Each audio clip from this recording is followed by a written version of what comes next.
Fuego here, and a Rapido Fuego review of a film that hit cinemas, I believe, this past weekend, but, due to, just the ever craziness of life, I finally got the chance to check out Honey, Don't. Yeah, so Margaret Qualley, once again, working with Ethan Coen, who, as many know, directed tons of incredibly influential things with his brother Larry, but decided to shift away and start directing some stuff by himself. And so this is the second film in a row after Drive Away Dolls where he co-wrote this script with his wife producer Trisha Cook.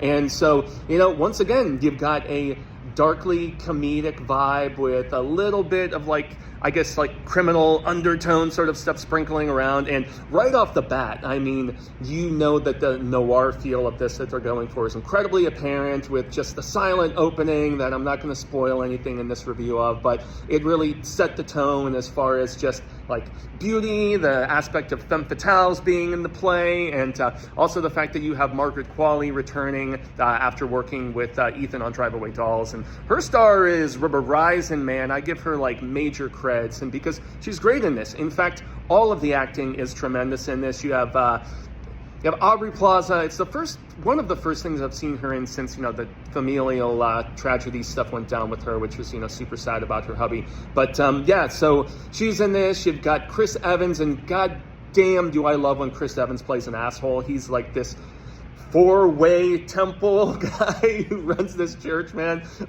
He was just absolutely destroying me in every sort of scene. When he gets to play an asshole, man, it is just tremendous. Charlie Day is in this. Unfortunately, he's a bit underutilized, but whatever. He's so Qualley plays a private investigator, back with that noir vibe, like I was saying.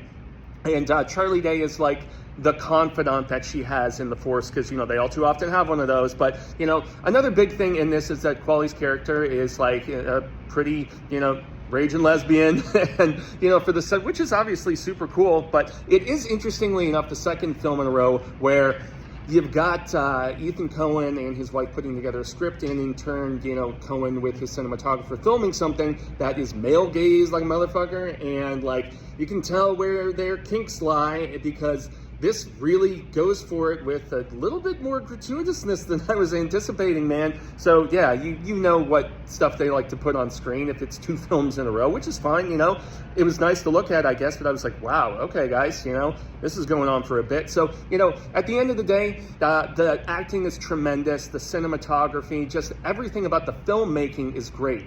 I felt like the script was a bit weak in the third act, though. There's a subplot with a niece that doesn't really go anywhere, and stuff gets wrapped up pretty quickly. But all in all, it's a recommend.